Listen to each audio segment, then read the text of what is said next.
নজর রাখবো পরবর্তী সংবাদে। আইএসএল এর ফাইনাল নিয়ে এবার ক্রমশই যেন বাড়ছে উত্তাপ, তারই মধ্যে টিকিট বিক্রি সবথেকে বড় বিষয় হয়ে দাঁড়াচ্ছে। আর টিকিট বিক্রির প্রথম দিনেই লক্ষ্য করা গেল হাহাকার, কেননা মুহূর্তের মধ্যে শেষ হয়ে গেছে 27,000 টিকিট। যাব বিস্তারিত, আমাদের সঙ্গে যুক্ত হয়ে গেছে প্রতিনিধি বিপ্লব চন্দ্র। বিপ্লব দা, কি জানতে পারছো? দেখো, শনিবার আইএসএল ফুটবলের ফাইনাল ম্যাচ এবং এই ফাইনাল ম্যাচকে ঘিরে ইতিমধ্যে কিন্তু উত্তেজনার পারদ চরম তুঙ্গে। আইএপিএল চলছে, তার মাঝেও যে ফুটবলের যে যে চরম উন্মাদনা সেটা কিন্তু পরিলক্ষিত হচ্ছে।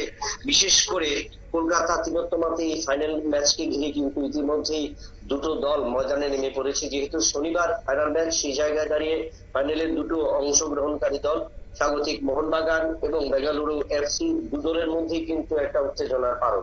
তবে সেই ক্ষেত্রে তিলোত্তমা কলকাতায় বিশেষ করে নয়, এবং সেই ফুটবলকে জনপ্রিয়তার করার ক্ষেত্রে বা ফুটবলের যে রয়েছে আগ্রহ রয়েছে ফুটবল প্রেমীদের, সেই আগ্রহ কিন্তু সব দিনে দিন বৃদ্ধি পাচ্ছে।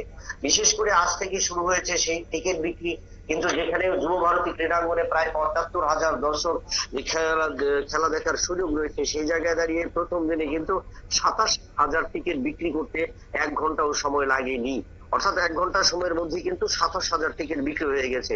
তাহলে বোঝা যায় আগামী শনিবার হবে ফাইনাল ম্যাচ, এই দু দলের লড়াই। কিন্তু তার আগে প্রথম দিনের ১ ঘন্টাতে যদি ২৭,০০০ টিকিট বিক্রি হয়, এবং সেই ক্ষেত্রে কতটুকু হাহাকার হতে পারে ফুটবল নিয়ে, এই দেখাকে নিয়ে, সেটা কিন্তু আর বলার অপেক্ষা রাখে না। তবে সেক্ষেত্রে আগ্রহ আরো বাড়বে। তার পাশাপাশি দুটো দল বেঙ্গালুরু এফসি এবং স্বাগতিক মোহনবাগান, যারা ঘরের মাঠে ফুটবল খেলবে এবং যাদের কাছে একটা বড় স্বপ্ন রয়েছে, কারণ এর আগে গত ২ বছর আগে কিন্তু এই বেঙ্গালুরু এফসির কাছে কিন্তু মোহনবাগান পরাস্ত হয়েছিল আইএসএল এ। তাই এবার তাদের কিন্তু প্রতিশোধ নেবার লড়াই, এবং ঘরের মাঠে প্রতিশোধ নেবার লড়াইকে ঘিরে ইতিমধ্যে কিন্তু মোহনবাগান ক্লাব কর্মকর্তারা প্রায় কিন্তু তারা ৩০ থেকে ৩৫,০০০ টিকিট কিন্তু তারা ক্রয় করেছেন, এবং সেখানে তারা সে বিষয়ে তারা আশাবাদী যে আগামী দিন দুদিন যেহেতু সময় রয়েছে, এবং সেই জায়গায় কিন্তু টিকিটের হাহাকার পড়বে, এবং সেই ক্ষেত্রে টিকিটের হাহাকার যেমন থাকবে, তার পাশাপাশি নজরদারি দেবে কিন্তু তারা কালোবাজারে, যেন টিকিটের কোনো কালোবাজারি না হয়, সেই ক্ষেত্রে কিন্তু সবচেয়ে বেশি নজর থাকবে।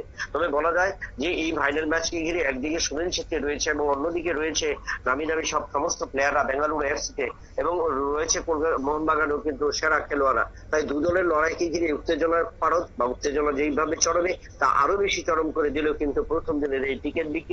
কারণ ১ ঘন্টায় যেহেতু ২৭,০০০ টিকিট বিক্রি হয়েছে, তাতে আশা করা যায় যে সেমিফাইনালে যেখানে যুব ভারতীতে ৭৫,০০০ দর্শক মাঠে উপস্থিত ছিলেন, এবার ফাইনালে আগামী শনিবার সিআইএসএল এর ফাইনালে প্রায় সেই রেকর্ড কিন্তু ভেঙে যাবে, সেটাই কিন্তু প্রত্যাশা করছে প্রত্যেকে।